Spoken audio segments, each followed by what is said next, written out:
Well, hello, this is Brian.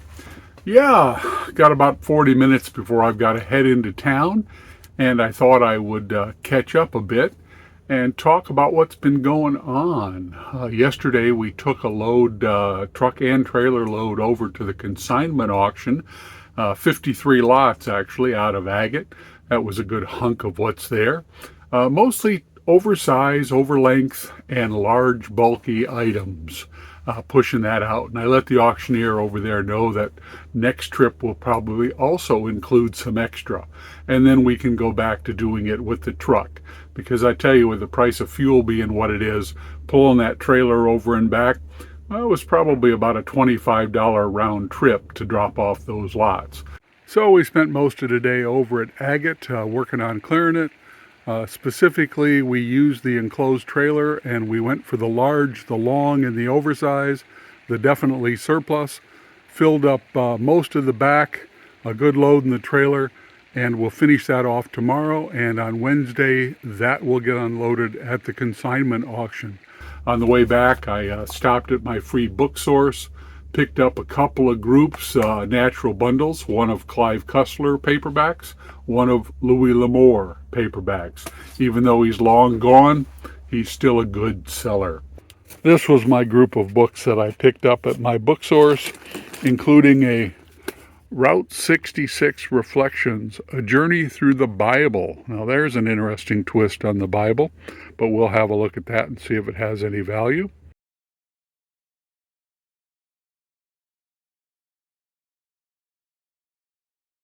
Yeah, I've got to head into town to get a renewal on my driver's license. So our state allows for the renewal online sometimes. They did it during COVID, but I guess they finally want to track me down and get a current picture. My current driver's license, I've still got a mostly red beard. That's how long it's been. So we'll be doing that. But tomorrow we'll go back to loading the trailer again and starting to run lots over here. Behind me on the packing bench are a couple groups I brought back from Agate so that I can get them listed. But I'm going to go ahead and flip the camera around. These are from a box I had stored. These were previous auction purchases that I had just not gotten to yet.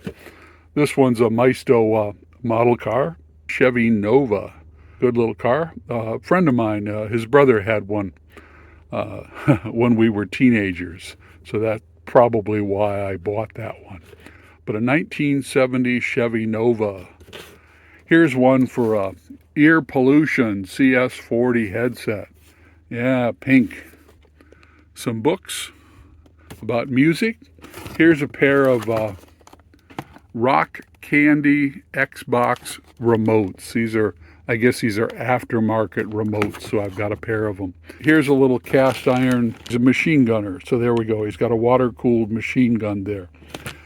Now here is one of the book boxes that was over in Agate. This one's about Remington. This one's about Colt. The rest of the box is also about firearms. So I grabbed this as the first box to bring back and see what had value. Let me get this off the bench and we'll take a look at the lot I picked up yesterday. And while we were at the consignment auction, I bought one lot of miscellaneous assorted. And in a few minutes, we'll walk around and take a look at my mystery box. Yeah, there wasn't much really visible in the photos, but I spotted just a couple items I thought might make the box load interesting, though I have limited what I've been buying while we've been surplusing Agate. Here's a wheelchair example. Invacare, good brand. Tracer, good model. Normally, I would snap this up because, look, no bid. But in the middle of moving out of Agate, I just can't take on big projects like this right now. But what about that buy-in price? Looks complete, even has the removable feet. Several other accessories on the back, like a storage bag. I could strip this into about a dozen parts. Each would be smaller to mail. There's the front tires. There's the legs with the side pads. Let's look at a few other photos. This one's got some lambskin armrests. It's got the extension grips for the levers. You can see them right here. Those are the extensions to make setting the brakes easier. It's got the removable side arms. And on the back, it has a bag. Yep, this one would be a nice one to strip. Good brand, nice and clean, lots of parts. Even the tires look to be in good shape. Especially look at this bid. A ramp for something like a wheelbarrow, an over the wheel step to get up onto something larger like a truck or an RV, good sized coil of rope, moving pad, and I just lost one of those this week. I normally carry 2 in the truck. Ash bucket, little cooler. Yeah, that's the type of lot I would snap up. Another thing we noticed yesterday, I typed up the list for the consignment sale, but Rose and I did our usual offers, and then after offers were over, she spent a little time while I was typing the 53 lot list to give to the auctioneer. She was working on updating some old listings, and she came across one that caused an issue. Well, at least it made an issue very apparent to her. It was an older multi-quantity listing. I don't remember exactly what it was, but it doesn't matter. She was actually setting it up, and she was adding the multi-quantity discount. All right, that particular listing must have been old enough that we didn't give them a discount if they bought more than one.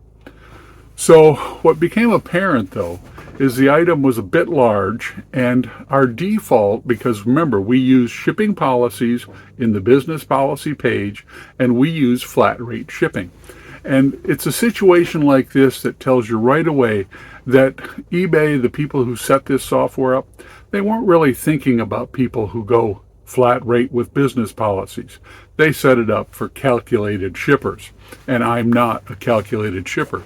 So you end up with a situation where the page allows you to set the shipping as part of your shipping policy, and then it gives you the option to reduce the shipping if they buy a second and subsequent third, fourth, fifth item off the same listing. We normally, as a default, drop it $2. We say we'll ship the first item for this much, we'll ship the second item for $2 less. Well, sometimes you end up overcharging, and these hats were a good example. These Grand Canyon hats are an example of what I'm talking about.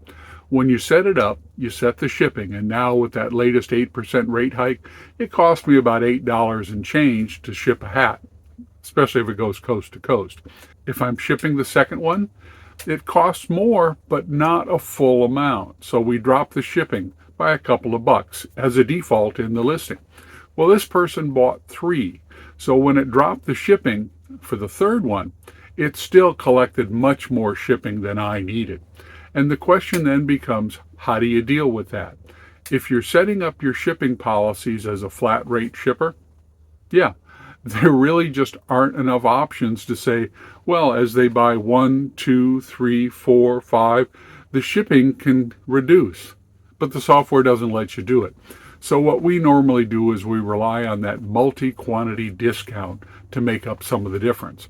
We say if you buy 2 or more, we'll cut the list price and some off the shipping price. If you buy 3, we'll reduce the list price and the shipping price. So we make the discount larger for each additional item purchased. And that helps balance what I need to get for the entire sale with what I'm going to pay for the label. And if it's still way off, we end up manually going in and doing a refund to the buyer. But you can just tell by the way it works that it wasn't set up with flat rate shippers in mind. And it causes a situation where if you wanted to have different shipping policies, like say I've got one where I know hats, it can drop down to just charging a couple bucks for that third or that fourth hat. Well, I would have to have a different shipping policy for each secondary adjustment I wanted to make. If I was charging $8.79 and then reducing the second one and then wanted to reduce the third one even more, I would need multiple shipping policies, each one just to taper that second or third purchase price and give them a greater discount from the start. And it's just impractical. You end up with so many shipping policies, it makes you wonder why it was created in the first place. But that's my personal beef. I occasionally have personal beefs with the way the people set up the eBay software, the options and the features. In fact, the other day I recorded one called 12 Little Daily Annoyances that I dislike about eBay. I haven't run it through the editor yet, but maybe it'll be one of the next ones coming up. Yeah, 12 little things that bother me every day I'm listing and using the eBay platform. You've probably got a list of these as well if you've used it for very long. And I'd like to hear in the comments what yours are. Either comment on this video or comment when I release the one where I talk about my 12 little pet peeves regarding listing and using the eBay platform. Some of them are actually not so little, like reaching customer service. We'll look at that auction lot I picked up yesterday while dropping off consignments. All right, here is the box I picked up. These, actually, I just pulled them out of that auction consignment box. They were one of the things I saw. They're little shelf brackets. Very interesting items. The rest of the box is around the corner, and I'll show it to you in a minute. Here's a repop of an old Coke sign. It still has its saran on it. Some of these are interesting. They don't sell for all that much, but sometimes I'll put them in with a few other Coke items, and we'll do it that way. All right, in addition to Coca-Cola, here's your sign for coffee and a Route 66 Texas sign. Again, inexpensive tin signs. Here's one of a cow. There we go. Just in case you didn't know you were in Texas, there's a cow. And it looks like the rest is an assortment. Here's a bit of a weather vane. Might be complete. It's a pretty basic one. It looks like they actually had it outside for a while, though. Here we go, a shellacker. A little bit of a club. Let's see. Here's an interesting and clever item out of that last mystery box I bought.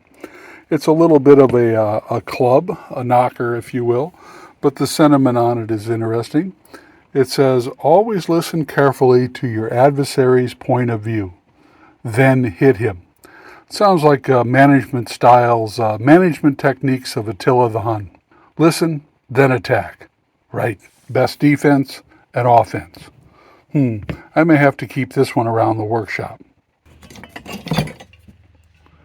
Metal dog. Dogs are welcome, people are tolerated. Looks like this one has a lot of signs in it. Half of a nose. A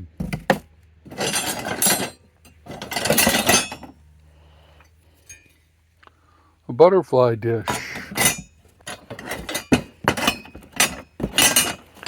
Looks like we may have that entire weather vane. Some more cast iron. Oh, these are nice. A door knocker, cast iron cat tail door knocker. That'll do okay. Rice. I sell a lot of burlap coffee bags, but this one's a rice bag. Colorful graphic, though. I suspect that will sell fine. Some more iron here. Let me get some of this out. Let me make some room and we'll get this out on the bench. All right, here's the first batch pulled out of the box I bought. Here's the two brackets. You can see they're only about 3 inches. They're shelf brackets. Here is the cat door knocker. This is an interesting one. This is an old style made by probably a blacksmith or an ironmonger. But it's actually a candle holder. And funny enough, I saw a second one of these in a different auction that's up online right now as part of a box lot. We'll have to check the value of that so I'll know whether the upcoming auction lot has any value of interest. Here's looks like an inkwell. Let's see. Yeah, opens up. I don't see any markings, so it's probably some form of cheap plate or imported imitation. Some little salt cellars, same thing. I don't see any markings, but there's a group of 4.